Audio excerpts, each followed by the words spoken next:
누구일까요? 더 엄밀하게 말해서 나는 누구일까요? 여러 가지 각도에서 우리의 정체성을 얘기할 수 있겠지요. 그런데 하나님 아들 우리 주 예수님께서는 우리를 가리켜서 저와 여러분을 향하여서 양이라, 너희는 양이라 이렇게 규정하여 주셨습니다. 양은 산에서 야생하는 산양과는 다르지요. 야성을 이미 상실한 그런 동물입니다. 사냐를 거칠게 살아가는 산양과는 차원이 다른 그런 삶을 살아가는 양들이죠. 양은 무리를 지어서 삽니다. 공동체 생활을 필수로 하고 또 그렇게 살아가는 양들은 약해서 맹수의 공격을 받을 수밖에 없습니다. 그러기에 양에게는 목자가 꼭 있어야 합니다. 그런데 주님께서는 우리를 이 양에 비유하고 계셔요. 그래서 마치 들판을 헤매는 사냐를 헤매는 양처럼 우리들도 세상을 살아간다고 말씀하시고 세상을 살아가는 그리스도인들인 우리를 그렇게 양으로 해석하고 비유하고 계십니다. 저와 여러분은 양이지만 산양이 아니죠. 세상 사람들과 함께 세상을 살아가지만 저들처럼 거칠게 살지 않습니다.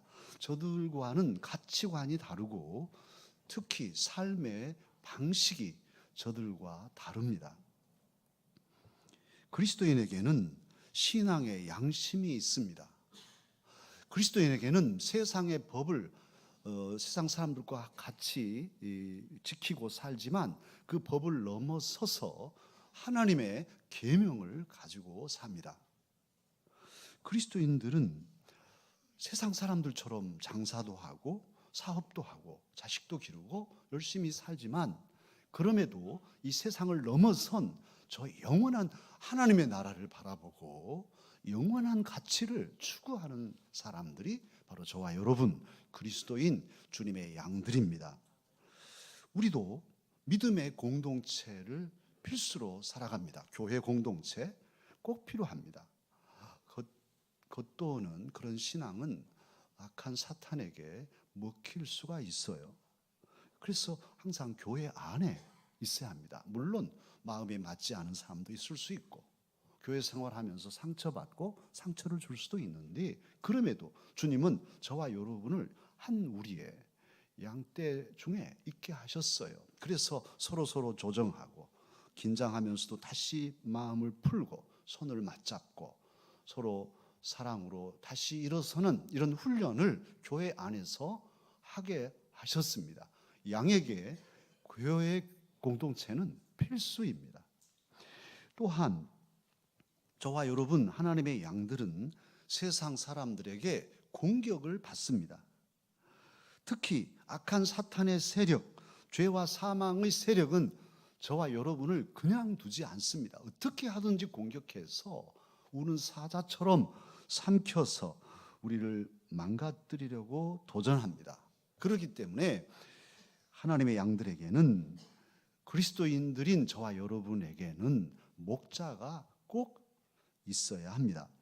은혜와 사랑으로 우리를 인도하실 목자, 진리로 우리를 영원한 천국까지 이끌어 주실 그런 목자가 저와 여러분에게는 꼭 필요합니다. 하나님께서는 아브라함 때부터 믿음의 조상을 세우시고는 항상 목자를 세우셨어요. 족장 시대이기 때문에 아브라함이 그 가문의 목자입니다. 그 다음 이삭이 온 집안 식솔들의 목자로 이끌고 갔습니다. 족장 시대는 그렇게 또 야곱이 그렇게 이끌었죠. 애굽에서 430여 년 종살이를 하고 출애굽할 때 하나님은 모세를 목자로 세우십니다. 그래서 광야 40년간을 이스라엘 백성 하나님의 양떼를 이끌게 하셨어요.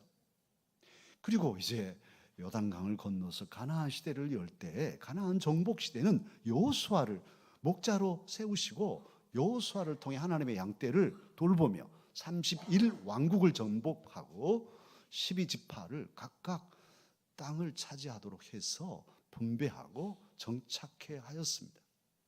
그 다음 시대가 사사시대인데 사사시대는 하나님의 사사들을 하나님께서 세우셔서 그들이 목자가 되어서 하나님의 양떼인 이스라엘 백성을 이끌게 하셨죠. 그리고 사사시대 지나면 이제 왕정시대인데 많은 왕들을 세우셔서 특히 또 남조 북조로 나누어지는 이스라엘과 남쪽 유다 다 왕들을 세워서 하나님의 백성을 돌보게 하셨습니다. 또한 영적으로도 대제사장을 세우고 제사장 그룹과 또 서기관들 또 여러 장로들 그리고 선지자들까지도 세워서 하나님의 양떼를 돌보게 하셨어요.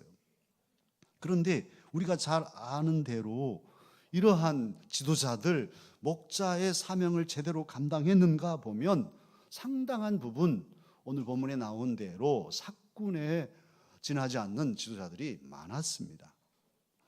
본문을 소개하는 요한복음 10장의 시점은 로마 강점기죠.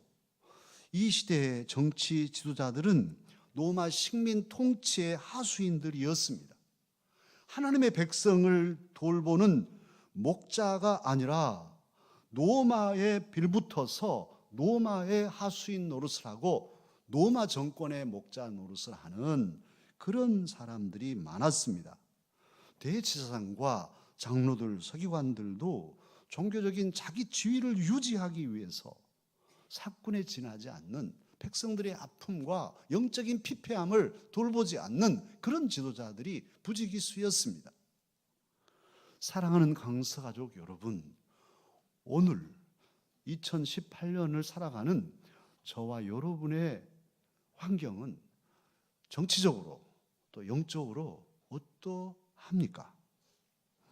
이 땅의 정치 지도자들의 모습은 어떠한가요? 이제 지자체 선거가 곧 다가오고 있는데 여러 말들이 이제 되어지는 정황들이 상당히 낯을 찌푸리게 하는 일들이 적지 않습니다. 또 철새들은 어디로 또 이리저리 헤맬까요? 거짓과 위선으로 시민들을 속이는 정말 천사처럼 나타나서 백성들의 아픔을 다 해결해 줄 것처럼 하고서 나중에 권력을 잡으면 지위를 얻으면 자신들의 입속을 챙기는 이들이 얼마나 될까요? 우리는 그들의 행태를 여태껏 봐왔습니다. 자기 허물에 가책을 느끼지 않고 부끄러움조차도 모르는 철면피의 모습으로 당당하게 옛날 잘못들 싹 짓밟고 그냥 자신들의 화려한 이력만 내세우며 정치를 하려고 하는 그런 이들이 우리나라 정치사에 많았습니다. 한국 교회도 어떻습니까? 아무래도 저도 목사로서 부끄러운 일인데요. 그러나 한국 교회 지도자들의 모습도 정말 너무너무 마음이 아픈, 이래서는 안 된다고 하면서도 그냥 아무 가책도 없이 버젓이 자신들의 입속으로 치달리고 있는 지도자들이 적지 않습니다. 근대 이후에 시민들의 의식이 깨어나면서 사람들은 말합니다. 하나님의 정의를 부르짖지 않습니다. 이제는 생각이 깨어나기 때문에 비가 오지 않아도 기우제를 지내지 않습니다. 하나님 필요 없어요. 이 땅의 정의, 정치적인 정의는 시민운동으로, 혁명으로 이룰 수 있다고 생각합니다. 볼세비키 혁명 그랬습니다. 프랑스 혁명, 영국의 명예혁명 다 마찬가지입니다. 혁명으로 우리가 정의를 실현하자.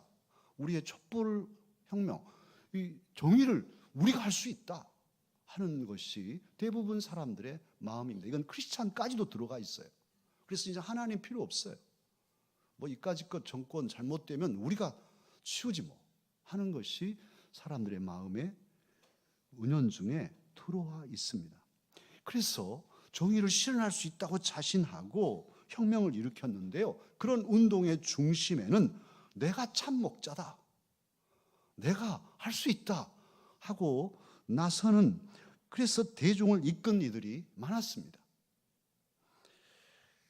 조지 오웰은 부조리한 현실을 고발하는 소설 1984년 이 소설을 썼는데요. 그 소설에서 빅브라더를 얘기합니다. 모든 정보를 수집하고 그것을 독점해서 사람들을 조정하고 사회를 통제하는 시대가 온다고, 일찍이 1984년이 되면 그런 일이 온다고 그랬는데, 사실은 현대의 많은 독재자들의 모습을 고발하고 있죠.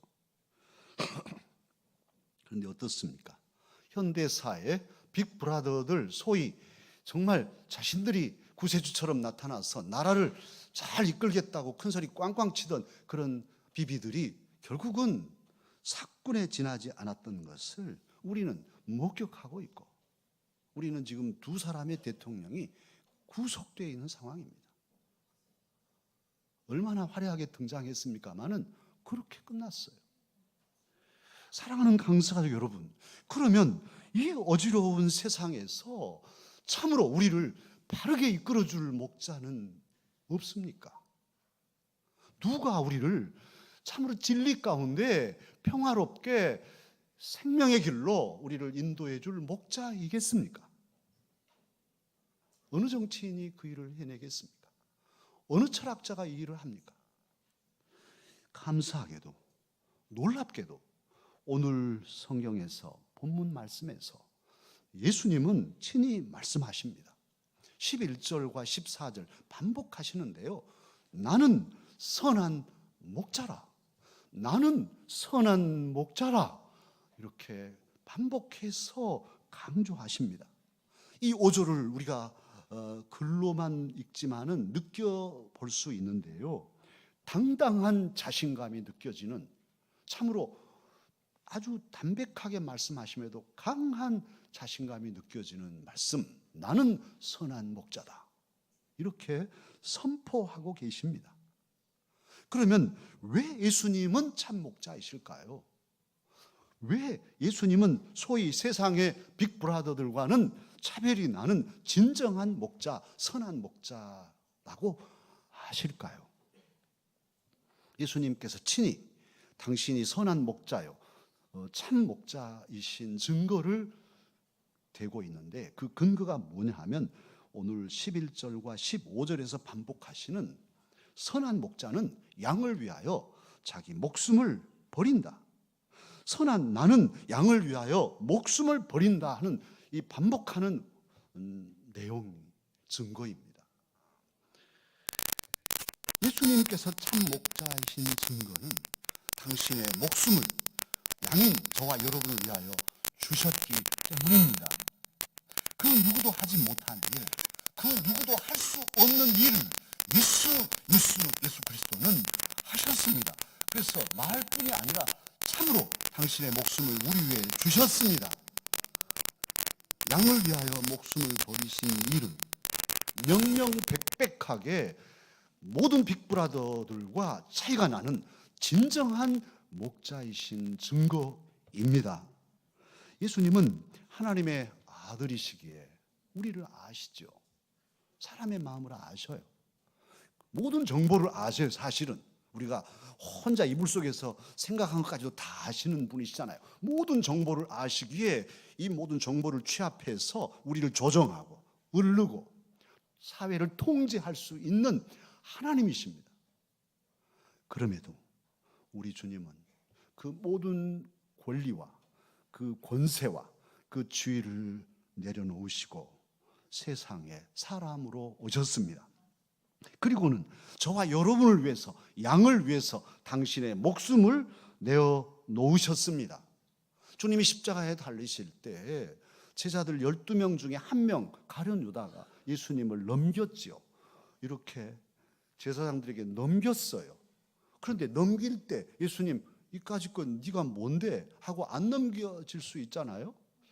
다 아셨으니까. 최후의 만찬 때 이 녀석 유다 이거 베드로야, 이 녀석 잡아라. 꽁꽁 묶어라요. 나를 넘긴단다 하시면 11명의 제자들이 볼 때처럼 일어나가지고 유다 꽁꽁 묶어놓고 무릎 꿇려놓고 이 녀석 어찌 스승을 파냐 두드려 패놓을 수도 있는 일이잖아요. 다 아신데도 유다야 가서 네 일을 하라. 그리고 겟세마네 동산에서 유다가 선생님께 거짓 키스를 하면서 팔다 넘길 때 넘겨지셨어요. 베드로가 화가 나서 칼을 빼서 말고의 귀를 잘라내지요. 그때 베드로야 칼을 집에 꽂아라. 칼을 쓰는 자는 다 칼로 망한다. 내가 하늘에서 12군단이 되는 그 군단 이상 되는 한 군단이 6,000명이에요. 로마의 군단 제도로서. 그런데 12군단이 더 되는 천사를 끌어내릴 수 없다고 보냐. 아버지께 부탁하면 안 보내주시겠냐. 그렇게 말씀하시면서 넘겨지십니다. 그래서 사람의 손에 메시아 하나님께서 넘겨져서 그 수치와 고통을 당하시고 그 절망을 끌어안고 그리고 죽음을 감수하신 그분이 바로 저와 여러분의 목자 예수 그리스도이십니다. 왜 주님은 그렇게 하셨을까요? 왜 넘겨지셨을까요? 왜 당신의 목숨을 버리셨을까요? 바로 양들인 저와 여러분을 살리려고 그리 하셨습니다. 우리를 살리시되 죄 없는 의인이 되게 하시려고 주님이 목숨을 버리셨습니다. 우리를 살리시되 하나님의 자녀로 당당하게 살게 하시려고 그 수치와 모욕을 감수하셨습니다. 우리를 살리시되 우리를 영원히 살게 하시려고 당신의 피를 흘리시고 생명인 피를 흘리시고 당신의 목숨을 우리 위해서 희생하셨습니다. 선한 목자 예수 그리스도는 그러기에 인류의 역사 중에 유일한 참 목자이십니다. 물론 인류 역사에 몇몇 훌륭한 목자들이 있었지요. 그러나 이분들은 세상을 사는 동안 이 세상을 사는 동안에 선한 길을 인도해 주시고 의의 길을 가게 하시고 성공적인 삶을 사는 그런 원리들을 가르쳐 주셨을 뿐 죽음 이후에 영원한 생명을 얻는 길에는 참으로 진정한 목자가 되지 못하셨어요. 그러나 우리 예수님은 이 세상을 살아가는데도 성공적인 삶, 의의 길을 가는 원리, 그리고 사랑으로 선한 길을 가는 모든 말씀들도 가르쳐 주셨지만 더 중요한 것은 죽음 이후에 영원한 생명을 얻는 생명길을 저와 여러분에게 이루어 주셨습니다. 당신의 목숨으로 우리의 목숨을 구하시고 우리의 목숨 값을 당신의 목숨으로 대신 치르신 목자가 예수 그리스도이십니다. 악한 사탄은 저와 여러분에게 죄의 값을 요구합니다. 이리 때처럼 으르렁거리면서 우리를 삼키려고 너의 죄값을 치러라 하고 우리를 먹으려고 달려들 때 선한 목자이신 예수님은 당신이 목자이지만 양이 되셔서 그 사탄의 으르렁거리는 이리 때같이 으르렁거리는 사탄의 먹이가 되어 주셨습니다. 주님이 먹이가 되셨어요. 십자가에 달려서 사탄의 먹이로 죽으셨어요. 그렇게 함으로써 저와 여러분이 치를 죄값인 죽음을 주님이 대신 죽어 주셨습니다. 이렇게 함으로써 예수님은 우리를 구원하셨기에 이 시간 저와 여러분은 예수님의 십자가를 결코 잊어서는 안 됩니다. 십자가는 저와 여러분이 잊을 수 없는 구원의 심벌입니다. 자신의 전부를 내어주신 사랑의 상징이 십자가입니다. 완전한 죽음으로 완전한 희생을 이루시고 저와 여러분을 영원히 살리신 생명의 상징이 예수 그리스도의 십자가입니다. 그러면 선한 목자이신 예수님께서 이런 사랑을 우리에게 베풀어 주셨는데요. 이 예수님 앞에서 양인 우리들이 해야 할 일은 무엇일까요? 저와 여러분은 이 시간 어떻게 해야 할까요? 목자께서, 예수 그리스도께서 목자가 되셔서 우리를 위해 당신의 생명까지 주셨는데 그분 앞에서 저와 여러분이 결단할 일은 무엇일까요? 여러 가지가 있겠지만 한 가지는 우리의 의식이 참으로 예수님은 나의 목자시라는, 그리고 나는 예수님의 양이라는 의식을 마음에 새기고 살아야 합니다. 말씀을 준비하면서 참 반성이 됐는데요, 주님의 양떼가 모인 교회지요. 이 교회 안에 자칫 자기가 양이 아니라 목자인 줄로 착각하고 사는 사람들이 적지 않습니다. 한국 교회 특히나. 그래서 교회를 발기발기 찢어놓고도 아무 가책도 없이 양이 죽어 자빠져도 아무렇지도 않은 목자들이 없지 않단 말이에요. 까짓것 돈 없는 양들 몇 명 나가 떨어진들 어떠냐. 이런 사고로 교회를 이끄는, 그래서 교회가 계속 상처받고 싸워도 기어이 권력을 찾겠다고, 헤게모니를 주겠다고 싸우는 교회들이 있단 말이에요. 우리 교회도 언제 그렇게 빠져들지 몰라요. 그것의 핵심은 뭐냐 하면 결코 그들은 주님의 양으로 자신들의 정체성을 놓지 않고 자기가 주인인 거예요. 내가 개척해서 내가 만든 교회인데, 내가 목자인데, 내가 목사요, 장로요, 안수집사요, 권사인데, 이 의식이 꽉 들어가면 결국은 자기 주장대로, 자기 고집대로 내 자존심을 앞세우며 자기 마음대로 신앙생활을 하게 됩니다. 물론 목사요, 장로요, 권사로서, 또 교사로서, 목장의 목자들로서 또 이끌어가는 지도의식을 가져야지요. 그러나 그럼에도 불구하고 지도자들이 일수록, 목사님 제가 제일 빠지기 쉬운 함정인데요, 참으로 주님 앞에서는 정말 겸비한 양 한 마리로 무릎을 꿇지 않으면, 이 사고가, 이 의식이 깊이 새겨져 있지 않으면 순식간에 변질될 수 있는 것이 교회 생활입니다. 교회가 크면 클수록 더 그래요. 저도 몇만 명 딱 이렇게 교회 불러놓고 예배당 아주 강서구에서 제일 잘 큰 교회 세웠다면 어쩔까요? 우리 장로님들 어쩔까요? 우리가 만들었어. 차라리 지금이 은혜입니다. 은혜입니다. 감사하죠.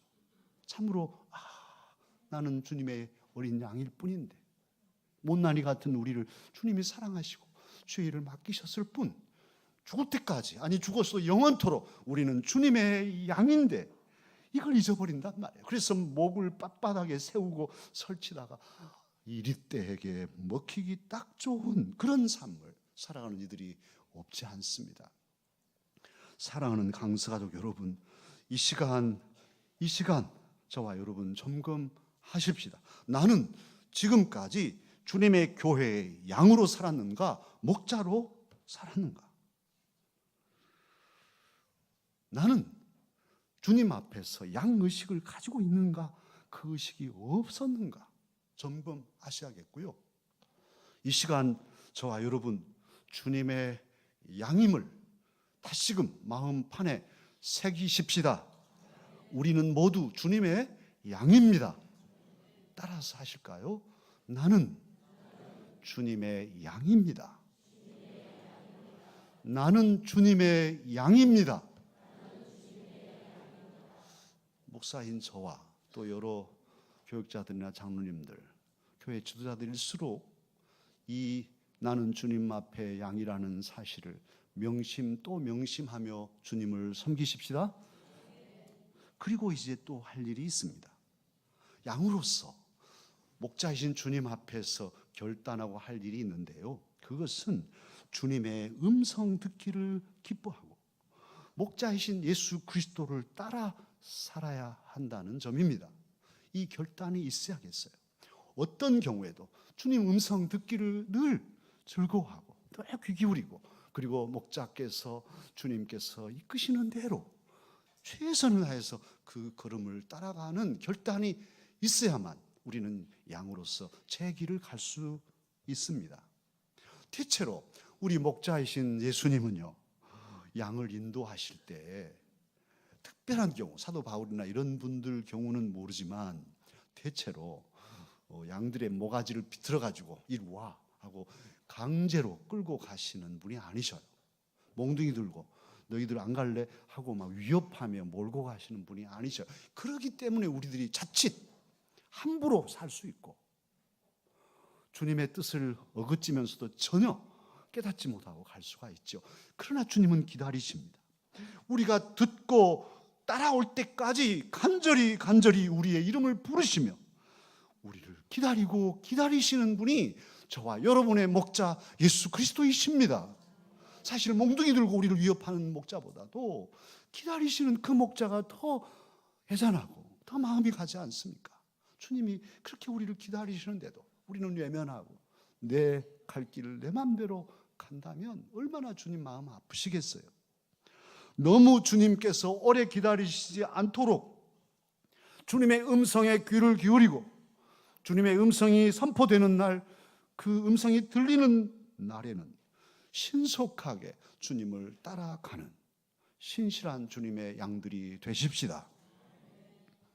평생을 자기가 자기 삶의 목자가 되어 살아온 사람들이 많습니다만 그분들 중에 훌륭한 지성인 한 분을 소개하려고 합니다. 여러분도 잘 아시는 일이기도 합니다.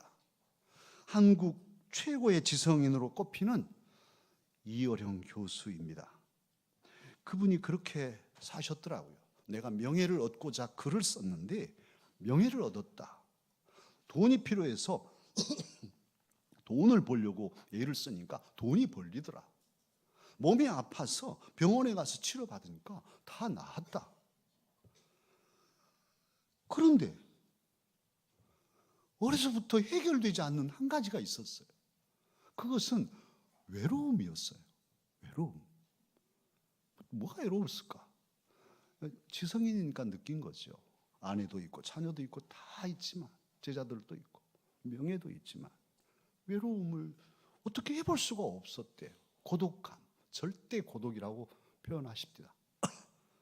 그래서 좋아하는 영화를 보는데 영화를 봐도 이게 채워지지 않고 글 쓰신 분이라 또 학자이기 때문에 그 좋은 책들 많이 보고 글을 봐도 이 허전함을 채울 수가 없었대요.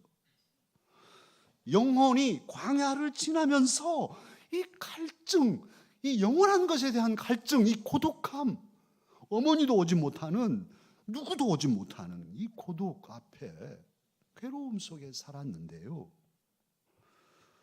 그가 자신의 한계를 인정하고 영원한 목자이신 예수 그리스도를 영접하고 세례를 받음으로써 이 갈증에서 벗어났습니다. 2007년 3월인가요? 만 73세 이 지성인인 이어령 교수가 세례를 받았어요. 그리고서 한 3, 4개월 지난 2007년 7월 26일 조선일보와 인터뷰를 한 기사가 있어서 제가 발췌해 왔습니다. 이분이 뭐라고 세례받은 이야기를 전개하냐 하면 사실 나는 50년 전 이미 절대자를 찾아 외쳤지만 기다려도 오지 않는 구원에 분노했다. 인간의 한계와 허물을 느끼면서도 창조와 부활을 안 믿었다. 그래서 헛됨으로 드러내는 문학에 매달렸다. 그러나 그것이 얼마나 의미 없는 일인지를 알게 됐다. 그러다 3년 전 홀로 공부하러 교토에 갔는데 밤이면 텅 빈 내 방이 마치 사원처럼 느껴졌다. 절대 고독 속에 멈추어 있을 때 평생 처음으로 바깥에서 오는 힘을 느꼈다. 소울과 마인드는 영혼과 마음은 내 안에 있는데 스피리추얼한 것은, 영적인 것은 바깥에서 왔다. 이렇게 고백하고 있었습니다. 그 무엇으로도 채울 수 없는 외로움, 영원히 시린 외로움 여러분 느껴보시나요? 고요한 시간에, 아내도 잠들어 있는 시간에 영원히 시려서 외로워서 떨고 있는 적은 없나요? 이분은 그 고독, 절대 고독을 느끼면서 채워지지 않는 갈망으로 그 고통 속에 살았는데 마침내 오래도록 부르시며 그를 부르시며 기다리시던 그분, 목자이신 예수 그리스도 품으로 돌아와서 예수 그리스도의 양이 되었습니다. 사랑하는 강사도 여러분, 여러분은 인생의 허무를 느끼시지 않습니까? 인생이 허무하지 않습니까? 저는 늘 지금도 어린 시절에 토요일 오후 황토빛 언덕, 그 나른한 허무감이 제 저 깊숙이에 있어요. 주님을 모른다면, 주님이 안 계신다면 이 허무감이 이미 저를 삼켰을 거예요. 제가 지은 시에는 항상 한 톨씩 희망의 씨, 생명의 씨를 심으려고 애쓰고 있어요. 여러분은 어떠신가요? 인생이 너무너무 허망하지 않아요? 엊그제 소녀 고운 모습들이었는데 우리 권사님들, 우리 장로님들 이제는 노쇠해서 점점 이제 죽음에 가까이 다가가고 있는 모습들이 허망하지 않나요? 무엇 때문에 길을 쓰고 발발거리고 살아왔을까요? 여러분 외롭지 않습니까? 사람은 많은데 막 웃고 떠들다가도 돌아가서 혼자 앉아 있을 때 치밀어 오르는 이 고독감 있지 않습니까? 여러분이 살아가는 삶이 버겁고 두렵고 힘들지는 않습니까?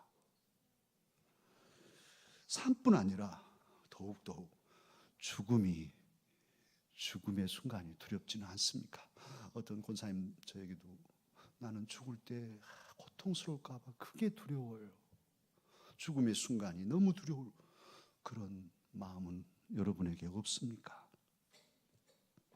사랑하는 강사가족 여러분, 우리의 허무함과 고독과 두려움이 있지만 그럼에도 불구하고 이 시간 지금 여기서 우리의 목자이신 예수 그리스도는 저와 여러분의 이름을 부르시고 계십니다.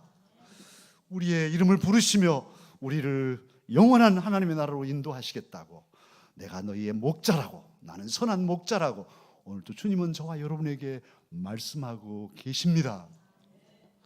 온 마음 다해서 우리 주님 음성을 듣고 온 힘 다해서 주님의 발자취를 따라 가십시다. 그리할 때 우리 주님께서는 우리의 삶을 도우시고 지키시고 인도하셔서 저 영원한 천국에 이르게 하여 주실 것입니다. 기도하겠습니다.